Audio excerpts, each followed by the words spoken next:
Alas 8:38, paminawon sa nato ni Sindan niya, be. Suko lagi sila. Nga, nidangop may gala ang Vice Presidente sa Korte Suprema. Nga nung masuko man mo, nga remedy man na sa itong balaod, and it's open to all, mga igala. Kung kamo halab, dangop sa mo dito. Sige daw, Katrobang Gab. XFM Katropa. Ang Vice President nagipit sa Supreme Court talaga kumakapit. Hiwi rang agi ni mo do. Wala talaga siyang balak harapin itong kaso na kinahaharap niya ngayon dito sa impeachment sa House of Representatives. Alam natin na talagang desperado na sila, natatakot na lumabas ang ebidensya, natatakot na lumabas ang katotohanan. Kasi alam ni VP Sara, paglabas ng ebidensya, wala na siyang takas. Sir, how will this affect the Well, sana wala itong epekto doon sa proseso natin dito sa House of Representatives. Dahil ito isang constitutional mandate na dapat natin gawin at dapat natin ginagawa. Habang ginagawa natin iba pang mahalagang trabaho na tugunan ang problema ng ating mga kababayan. Have you read the petition filed by the VP Sara Camp, and how confident are you that the SC will jump this petition? Well, sa totoo lang, yung manire si Sara Duterte doon sa kanyang petition sa Supreme Court ay covered na nung mga ginagawa natin dito sa House of Representatives in terms of complying with the Constitution, the House Rules on Impeachment, and even the ruling of the Supreme Court. So walang dahilan para maantala itong sinasabi natin matagal ng long overdue na paglilitis sa kanya. Dahil may utang na katotohanan ang VP sa taong bayan at ito yung panahon para siya ay humarap dito. Sir, hindi po kayo nangangamba kasi yung isa sa mga ginamit yung arguments ulit is yung violation dun sa one-year bar, which was the reference sa Supreme Court bakit naging unconstitutional yung first impeachment. So, wala po ba kayong fears about that argument this time? Well, sa ngayon, very confident tayo. Naging maingat ang proseso dito sa Committee on Justice, and we are confident with how we are proceeding sa pagsunod doon sa letters of the law, particularly yung processes within the COJ. Sa totoo lang, yung pagsunod nga natin na ito, sabi ng iba, parang nagpapabagal sa proseso. Pero naniniwala tayo sa rule of law and due process. Kung may regret ba kayo nang nag-endorso kayo ng complaint before 7 times? Same sa mga argument ng ating Well, wala tayong regret kasi sa dulo malinaw yung pananagutan natin sa taong bayan. The same way na sana malinaw kay VP Sara yung pananagutan niya sa taong bayan. Wala siyang karapatan na mag-aspire for a higher position kung dito pa lamang bilang Vice Presidente, hindi na niya kayang gawin yung kanyang constitutional mandate. Sir, pinaka-invite Sara sa Grabe, no? dalawang session. Do you think that's an allegation na grounded on existing laws and House rules proceeding na nangyayari? Well, this petition reeks of desperation. At alam natin kapag desperado, talagang gagawin ang lahat para ma-derail yung process. And we hope that the Supreme Court will see that we are fully compliant with not just the Constitution but even with their own rulings. Ang Vice President Okay. sa Supreme Court talaga kumakapit. Confirmed, wala talaga siyang balak harapin itong kaso. XFM Katropa. O sa ingon mga igala ni Sindanya, ang BP nagipit sa ombudsman sa Supreme Court kumakapit. Ba't parang kayo ang takot? Di ba murag dili man si BP Sara ang nahadlok, murag kamo man na yung dunay kahadlok nga. Wala gid mahunong gid ato ang kuan ni. Parang hindi naman si BP Sara ang takot parang kayo ang takot. Ganong suko man kaayo mo nga sa dihang ang Vice President nagpalaban, no? Ngadto mga higala sa Supreme Court, iya man ang katungod. And then the Supreme Court mga higala nag-rules out nga, okay, wala may gihatag at TRO, but then gipatubag. Gipatubag mga higala, di mo manubag, panubag mo. Okay man ang due process, gisgutan, but kung wala akong ginaingon mga higala, wa man ko'y labot diha ang bias. Dili kayang makaber sa due process ang ilang bias. No? Dili makayang makaber sa due process ang ilaha mga igalang agenda that there is one only. Unsa na nga plan karon? Plan C naman siguro ni. There is one only goal mga higala ni ini.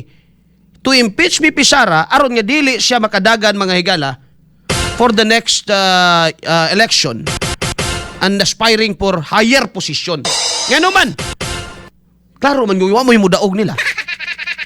Unya ko mudaog si VP Sara, kahibaw man sa sila mga higala nga mabalikan gyud po sila. Bullseye! Bullseye! So muna dako kayong problema karon nila. Hindi ba problema ni Bibi Sara? Kadaghan na yang abogado, problema na nila. Kay nakulbaan sila karon kay niabot naman po Supreme Court. O niya basin og moingon na po Supreme Court nga unconstitutional ng ilang ginahimo, di tagam na po mahiwi nagsamot ning ha? Mahiwi nagsamot ron Sindanya. Grabe makalitok mga higalag accountability, kini mga higalang atraso kuno sa nasod. Ngano di ay mga katropa og kana I mean wala man koy problema ana kanang mangita kag accountability okay na, pero kung kanang pinili lang accountability nga ang imong accountability imo lang singlon ang katong target sa inyong political plans or kana lang si BP Sara nyawa mo na suko anang flood control wala man di ba kadungog baka aning persisindan niya may gala na suko kang BBM dakong bungot sa ito inispersi. Bullseye! Bullseye! Wala ti siguro ninyo na diha. Mas maayo ganina ang nindot gani ana bay, magbutuhan na sila. Total mulusot man kagyapon para magkaalaman ang mga abogado mga higala ni Bibi Sara, ready na na. Hugay naman ang andam. No? Dili lang gyud siya mutubag diha sa Committee on Injustice. Gano man. Bay, kinailangan ba bang i-explain? Ipiton ka diha ng mga tawhana na. Laila de Lima, Ilado mga higalang anti-Duterte. Kinsa pa? Jerby Luistro, Eri Ridon, no? Apil ba ni si kinsa pa si Benny Abante? Kinsa pa may naa diha mga katropa? No? Klaro kaayo. So that is not may higala the proper forum. Dili na mo itama kuan. Ngano man although yes sige constitutional na pero bias na eh. Bias na mga higala diha. No? Kapila na even ang ilang mga kauban gipahimangnuan sila ayon yung buhatan na kay delikado na. Pero ang ilang gihimo mga higala gisumo nila ang ombudsman, gipangayo nila mga higala ang sala ni BP Sara. Unya uting kayon ba gyud nila from the start. No? Gikan sa pagsulod may higala ni BP Sara sa public service until now. Dili ba na matawag may higala nga fishing expedition? Kung naa kay pasangil, dapat sangkap na ka, equip na ka sa imong ebidensya, di kay mangayo pa ka dito sa ombudsman. Unya ana pa mo magpangitaay. Inighisgot na ninyo anang inyong problema. Bullseye! Bullseye! Mao na di may galay nakapait.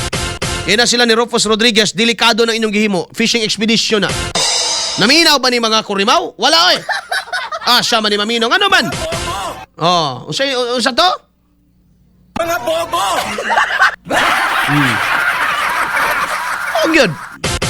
Minaw ba ni sila? Wala. Kaya ilang goal may gala. Basta, maura ni atong objective, mapapha si Sara Duterte.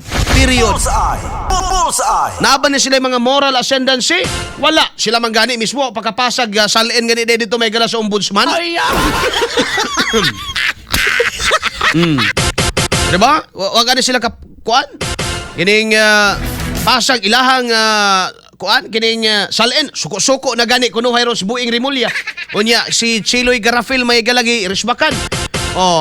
Unya karon nilikoy na pod si Punyong Gabunada na po ila may galang isampina. Pangitaasa ninyo tong kuan oy. Pangitaasa ninyo tong salin sa inyong mga congressman. Kuyawa din yung hisgot mo anang irregularity, unexplained wealth unya. Kamo mismo ang inyong salin. Dili pa mahatag-hatag sa secretary, sa SecGen mga higala sa House of Representatives. Come on. Pagka nga bagaas yung mga dagway. Bullseye! Kauban si Katropang Arnel Cortez. Bullseye! Wag yun tayo problema anang accountability. Okay yun ang accountability mga katropa. No? Kisa bantang mo, babag-babag na, dapat manubag man yun ang angay manubag. Pero kung pamulitik ka ang iskutan, kining, do you think kining kang Sindanya, accountability, tinuod niya accountability, mga higala ang tumong ani, dili. Accountability ang tinuod niya tumong ana, awaya po to sila Romualdez. No, pangitaabot to sila, pangitaabot ninyo si Saldico. Ganong si Sara raman ninyong gikalingawan karon, ngano man siya ray problema na to when it comes to corruption. There are a lot mga higala ana nga mas dako pa nang numero ha. Billions, trillions. Wa man lang mo'y tingog ana, wala man lang mo'y kasuko ana. Kaya mo sig balik-balik ang mga butang nga dugay nang gi-explain ultimo ang Commission on Audit may gala naghatag nag-unmodified opinion. O sa pa may inyong kinahanglan? Kaya gusto daw nila mailhan may gala si Mary Grace Piatos pagkatab... Ay! Unsa to? Ayaw. Kaya gusto nila mailhan mga gala si Mary Grace Piatos. Imagine na ng ilang gusto mahitabo kini mga NPE man gud mga tawhana bay. Klaro lang istorya kana sila kini unsa kanini akbayan ba ni Gab? Akbayan ni si Percy? Akbayan ay alam na yan. Wala mga komunista utok na ay tanan yung ilara. No? Tawa na gud na kung kauban pa ni sa estado. Hibaw ka nga mga intelligence kuanto kana mga pangalan diha ba?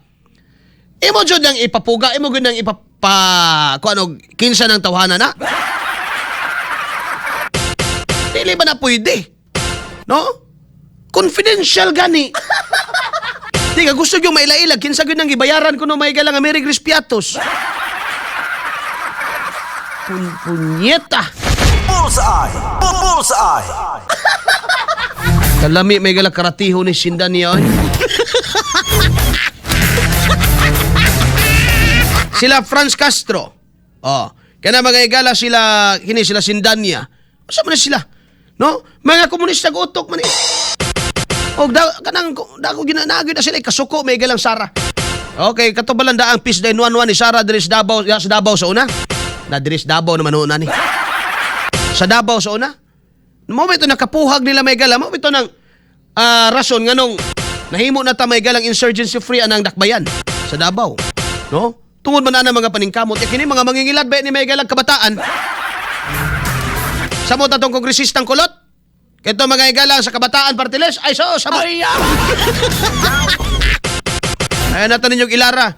Ano yung mga pasakit kayo sa Pilipinas mga kaigsuunan? Again, watay problema anang balaod, watay problema anang accountability. But these people, kining klase sa mga tao, kaning gahiwi rang agi mga igala.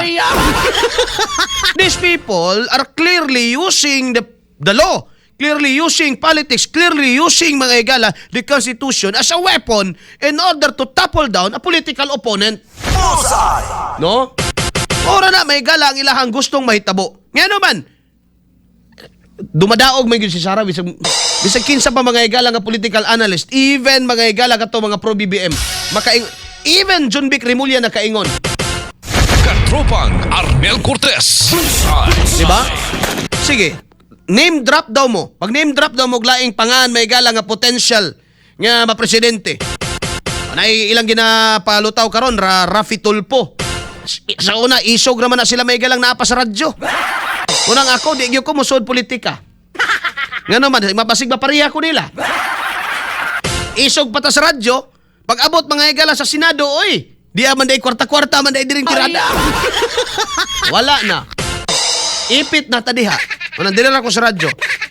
Si Risa Ontiveros, ay sus. Kita ba itong survey, asa man gibutang si Risa? Kini si Risa, mapaingon gyapon ni sa 8 diretso iniduro gyapon ni dire.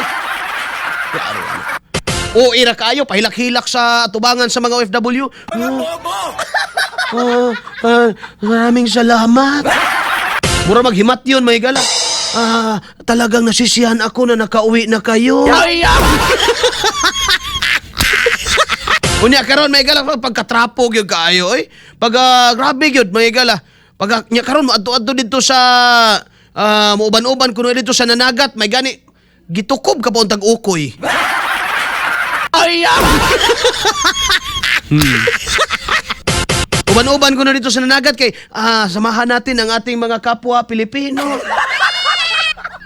Istorya hepot ginagmay. Ay!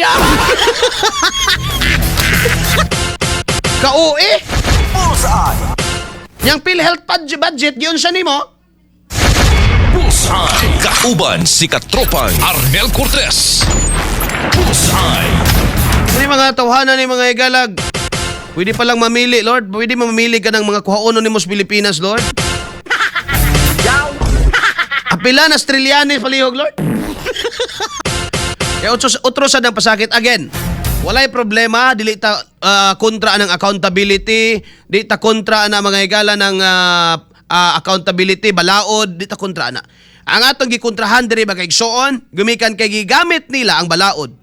They are weaponizing the law in order to topple down political opponent. Klaro kayo na. Kaya nga naman, if they are for accountability per se, kung para gyud sila bigala sa accountability by itself, then dapat dili selective ang ilang rage. Dili selective ang imong kasuko. If you are really for anti-corrupt, you are anti-corruption, mga katropa, and you are for the advocacy of anti-corruption, your rage against corruption should not be selective. Nga naman, mahog manggod may galang bias. No? Doon na kay prejudice. Suko lang ka pag sara.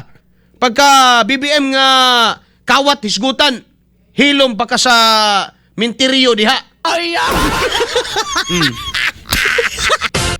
Kani sila, di ba? Double standard man na sila. Impeach Sara now. Pag abot kang BBM, wala muna.